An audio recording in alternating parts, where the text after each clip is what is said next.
సాధారణంగా ఆదివారం సాయంత్రం కాగానే ఉద్యోగులందరిలోనూ ఒకే రకమైన దిగులు మొదలవుతుంది. అయ్యో, రేపటి నుండి మళ్ళీ ఆఫీసు షురూనా, ఇంకో రోజు సెలవు ఉంటే ఎంత బావుండు అని ప్రతి ఒక్కరూ అనుకుంటారు. పని ఒత్తిడి విపరీతంగా పెరిగిపోతున్న ఈ రోజుల్లో వారానికి 3 రోజుల వీకెండ్ అనేది సగటు ఉద్యోగికి ఒక అందమైన కల. అయితే ఇప్పుడు ఈ కలను నిజం చేస్తూ దుబాయ్ ప్రభుత్వం తన దేశ ఉద్యోగుల కోసం అవర్ ఫ్లెక్సిబుల్ సమ్మర్ పేరుతో మార్పుకు శ్రీకారం చుట్టింది. దుబాయ్ తీసుకొచ్చిన ఈ సరికొత్త 4 రోజుల పని దినాల పాలసీతో ఇప్పుడు భారతదేశంలో కూడా 3 రోజుల వీకెండ్పై కార్పొరేట్ ఉద్యోగుల మధ్య ఆసక్తికరమైన చర్చ నడుస్తోంది. దుబాయ్ ప్రభుత్వం జూన్ 29 నుంచి సెప్టెంబర్ 10 వరకు తన ప్రభుత్వ ఉద్యోగుల కోసం 2 రకాల ఫ్లెక్సిబుల్ పని విధానాలను అందుబాటులోకి తెచ్చింది. మొదటి ఆప్షన్ ప్రకారం సోమవారం నుండి గురువారం వరకు రోజుకు 7 గంటలు పనిచేసి శుక్రవారం నాడు చాలా తక్కువ సమయం డ్యూటీ చేస్తే చాలు. ఇక రెండవ ఆప్షన్ మరింత ఆకర్షణీయంగా ఉంది. దీని ప్రకారం వారానికి కేవలం 4 రోజులు మాత్రమే రోజుకు 8 గంటల చొప్పున ఆఫీస్ వర్క్ చేయాలి. ఆ తర్వాత మిగిలిన 3 రోజులు వీకెండ్ ఎంజాయ్ చేయవచ్చు.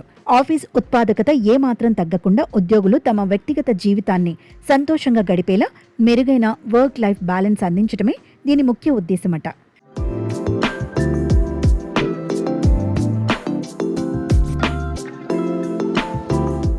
నిజానికి ఈ ఆలోచన భారత్కు కొత్తేమీ కాదు. కేంద్ర ప్రభుత్వం ప్రతిపాదించిన కొత్త కార్మిక చట్టాల్లో కూడా వారానికి 4 రోజులు రోజుకు 12 గంటల చొప్పున పనిచేసే ఐచ్ఛిక వెసులుబాటును చేర్చారు. ఇది ఇంకా పూర్తి స్థాయిలో అమలులోకి రానప్పటికీ ఫ్లెక్సిబుల్ వర్క్ కల్చర్పై భారత్లో తీవ్రమైన కసరత్తు జరుగుతోందనడానికి ఇదొక పెద్ద సంకేతం. ఈ నేపథ్యంలో ఒకవేళ మన దేశంలో కూడా 3 రోజుల వీకెండ్ అమలైతే ఆ అదనపు ఒకరోజు సెలవును ప్రజలు ఎలా వాడుకుంటారని కొందరు నిపుణులను ఆరా తీయగా చాలా ఆసక్తికరమైన సమాధానాలు వచ్చాయి.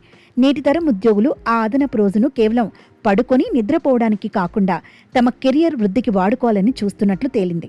సెలవు రోజుపై యువ ఉద్యోగుల ఆలోచనలు చాలా భిన్నంగా ఉన్నాయి. ఆ అదనపు రోజును కొత్త పుస్తకాలు చదవటానికి, డిజిటల్ మార్కెటింగ్ కోర్సులో నేర్చుకోవడానికి వాడుకుంటారని కొందరు చెప్పారు. మరికొందరు ఎప్పటినుంచో వాయిదా వేస్తున్న హాబీలకు ఈ సమయం కేటాయిస్తామన్నారు. ఇన్స్టాగ్రామ్ కుకింగ్ అకౌంట్ను రీస్టార్ట్ చేసి భవిష్యత్తులో దాన్ని ఒక సైడ్ బిజినెస్గా మార్చుకుంటానని వంట అంటే ఇష్టం ఉన్నవారు వెల్లడించారు.